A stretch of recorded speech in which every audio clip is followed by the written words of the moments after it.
강론 7번째 나뭇가지 관리론 정리해보죠. 하룻밤 140페이지입니다.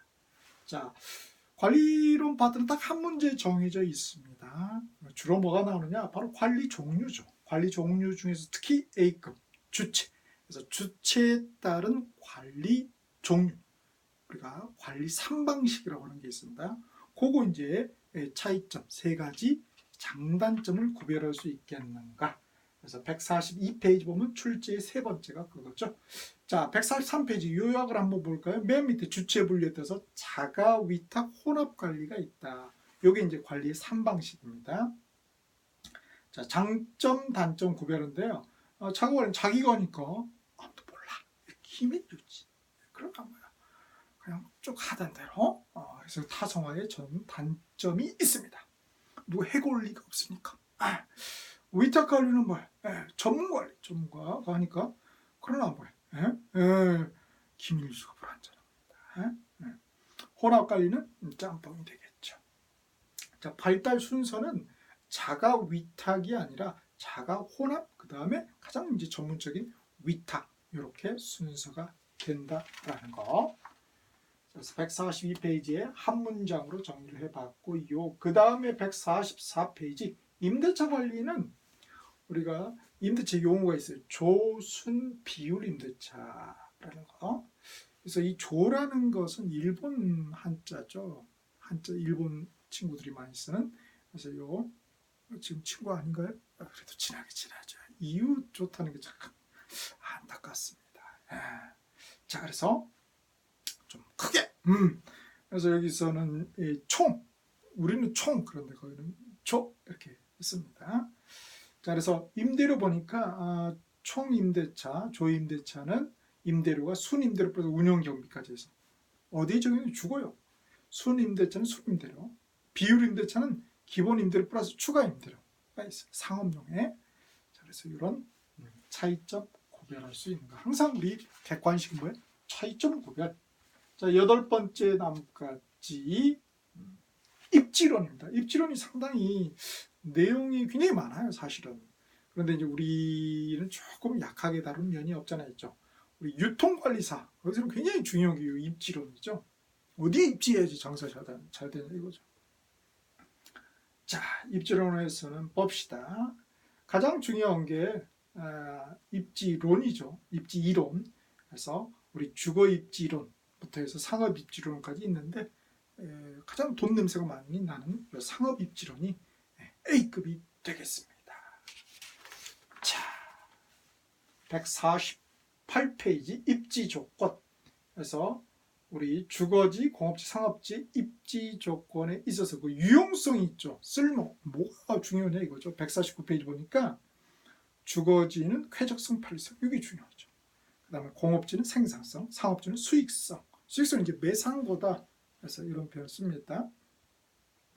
그래서 같은 개념으로 보시면 될 것 같고요. 그 다음에 밑에 고려사항의 우리 상업지의 경우는 배후지라는 거, 힌터랜드. 그래서 배후지가 뭐냐? 개념이 보니까 고객이 존재하는 지역이다 라는 거.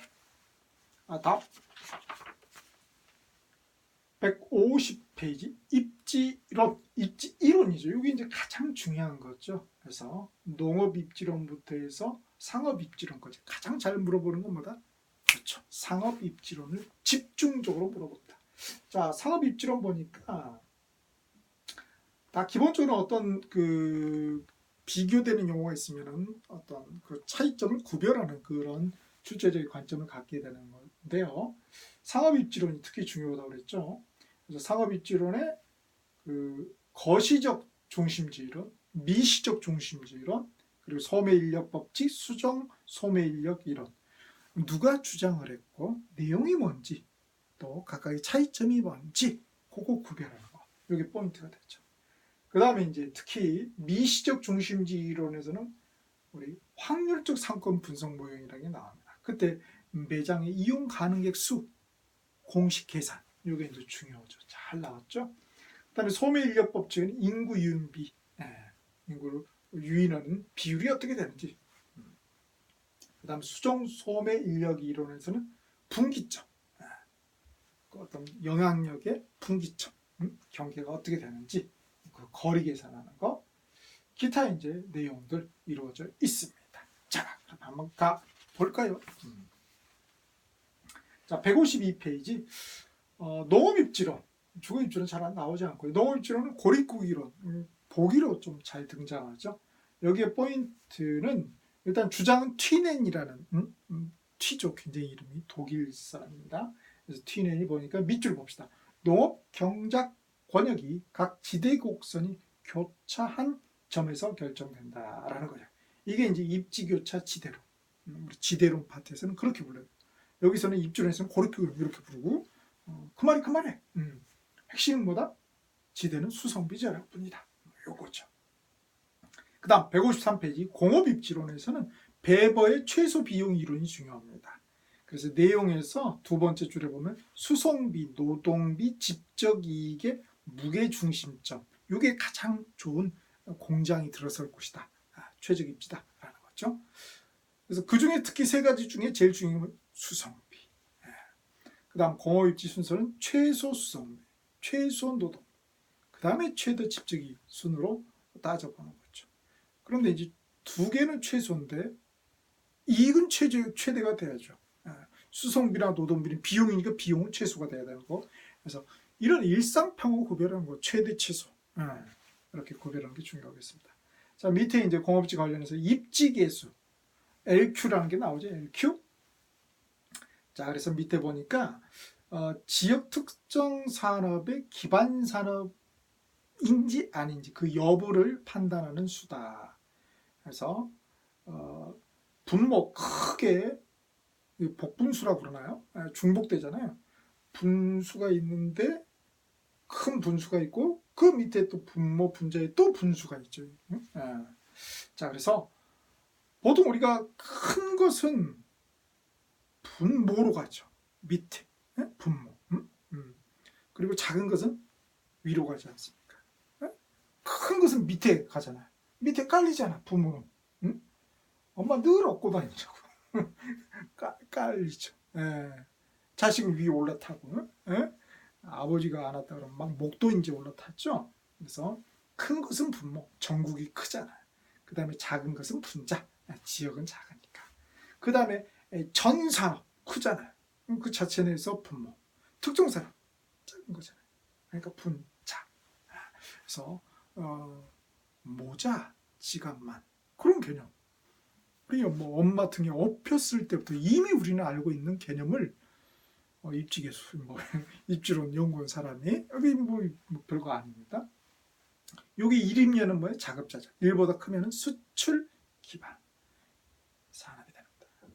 뭐보다 자식이 커. 자식이 뭐예요? 밖에 나가서 뭐 자기 할 몫을 한다. 밖에 나간다. 국가 밖으로 수출이죠. 수출 기반 산업이 되는 거죠. 작으면 뭐예요? 자기 앞가림도 못하는 거죠. 비수출 기반 산업이 됩니다. 다음 가장 핵심은 결국 154페이지 상업입지론이죠. 자, 그래서 크리스탈의 거시적 중심주의론. 여기 포인트는 내용에 우리 하나, 둘, 셋, 다섯 번째 점을 한번 보실까요? 자, 중심지가 되려면 어떤 요건을 구해야 된다? 최소 요구치보다 재화의 도달 범위가 커야 된다라는 거. 그 다음에 밑에 중심지 종류 세 가지 나와 있고 특징의 두 번째 보세요. 저차 중심지에서 고차 중심지로 갈수록 중심지 수는 점점 줄어들 수밖에 없죠. 그래서 피라미드형을 이룬다. 그 다음 155페이지 허프의 미시적 중심지 이론. 자, 허프 보니까 여기서도 하나, 둘, 셋, 넷, 다섯 번째 점 보세요. 가장 핵심이 이거죠. 확률적 상권 분석 모형, 확률 모형이라는데 특정 매장의 고객 유인 확률, 같은 말로 시장 점유율. 요거는 보니까 규모, 즉 면적이죠. 매장의 면적에 비례하고 거리의 감마에 반비례. 보통 이 감마, 공간 마찰 계수인데 제곱으로 주죠. 그래서 거리의 제곱에 반비례한다. 그래서 우리가 비례면은 어디로 가요? 그렇죠. 분자로 가죠. 반비례는 분모로 가고 어떤 값이 있어요. 지금 여기서는 특정 매장의 고객 유인항력, 즉 시장 점유율의 값이라는 게 있죠. A가 있죠. A는 이꼬르 B분의 C다. 그럼 어떻게 됩니까? 자리가 같으면 비례죠. A는 분자입니까? 분모입니까? 그죠. 1분의 A가 A잖아요. 이게 분자에 있는 거죠. 그러면 B분의 C에서 분자에 있는 건 C잖아요. 그러니까 A하고 C. 여기서는 특정 매장의 고객 유인항률하고 C가 뭡니까? 면적이죠. 규모. 비례하는 거죠. 자리가 같으면 비례. 근데 이제 B는 분모에 있으니까, 즉 거리의 감마. 이거는 뭐예요? 반비례다. 이렇게 하는 거죠. 그래서 결국은 구하고자 하는 게 뭐다? 그렇습니다. 이용 가능객 수 어떻게 할 것이냐라는 것입니다.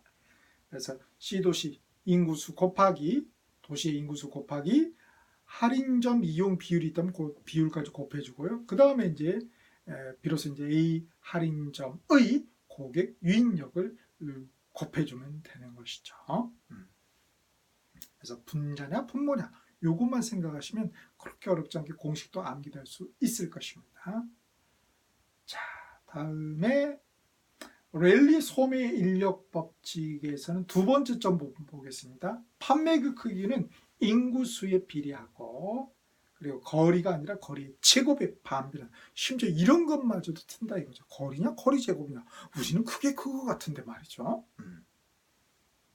그 다음에 마지막 점 인구 유인 비율을 보세요. 이 공식 암기돼야 되는 거죠. 그 다음 156페이지 컨버스의 수정 소매 인력 이론입니다. 여기서 이제 분기점 공식. 그래서 A 도시로부터 분기점까지 거리는 뭐냐? 그래서 루트도 나오네. 그닥 별로 암기 쉽지 않지만 한번 살펴봐 주시기 바랍니다. 자, 다음에 이제 참고적으로 157페이지에 점포 종류가 나와 있죠. 집심성, 집재성, 산재성, 국부적 집중성. 그 예가 있으면 예에 해당되는지 안 되는지 그 여부를 구별하는 거죠. 백화점, 도시 딱 중심부에 있으면 좋죠. 집심성, 중심이니까. 그 다음에 가구점, 모여 있잖아요. 요 근처. 이어준데 옆에가 이제 원주입니다. 거기에 만종 가구단체가 있어요. 그래서 가구점, 거기가 다 모여 있거든요. 그 다음에 산재성, 흩어지면 좋다. 대부분이 그렇죠. 경쟁을 하지 않게 되니까. 그 다음에 국부적 집중성, 국한된 지역의 부분에 딱 집중해 있는 거. 석재점, 대부분 톨게이트 그 근처나 뭐 이런 또 외곽지대, 그죠? 국한된 지역에 딱 집중돼 있죠. 자, 이런 것들. 자, 이렇게 입지론의 중요 테마들을 봤는데요. 151페이지 한 문장으로 정말 많네요. 외울게. 그 다음에 마지막으로 강론의 마지막 잔챙이 마케팅론 딱 한 문제. 뭐다? 전략이다. 마케팅 전략. 그래서 158페이지, 159페이지 보면은 우리 세 가지 시장점이 고객점이 관계 마케팅 전략이 있는데 그 차이점 구별하는 거. 세 개를 한꺼번에 물어보는 경향이 있죠. 하나만 물어본다면 이제 특히 시장점. 다른 것에 비해 A급이다. 다른 것에 비해 좀 내용이 좀 많다. 뭐 이런 정도죠. 160페이지 항상 뭐예요? 구별하는 거. 차이점. 개념과 예를 구별하는 거. 160페이지. 자, 161페이지 한번 보겠습니다. 시장 점유는 개념의 핵심 말이 점유라는 거. 고객 점유는 심리. 관계는 장기적, 지속적. 이런 언어들에 꽂혀야 되죠. 출제자가 좀 관심을 기울이는. 그 다음 시장 점유는 다시 쪼개져요. SDP, 4P 믹스 이런 게 있다. STP는 S 세그멘테이션 타겟팅 포지셔닝. 4P는 비풍 초똥팔 3이 아니고 플레이스, 프로덕트, 프라이스, 프로모션이다 라는 거. 그 다음에 고객 점유는 아이다 원리. 그 다음에 관계는 브랜드, CRM 이런 것들이 있다는 것입니다. 자, 이렇게 해서 우리가 강론, 문제 받친 강론, 경제론부터 해서 마지막 마케팅론까지 정리를 했는데요. 가장 중요한 것은 뭐다? 경제론의 토대 위에 투자론, 금융론, 이게 중요하다는 것입니다. 그러면은 마지막 세 번째 나무까지 잠깐 겁에 내두시고 감정 평가를 해서 뵙도록 하시겠습니다.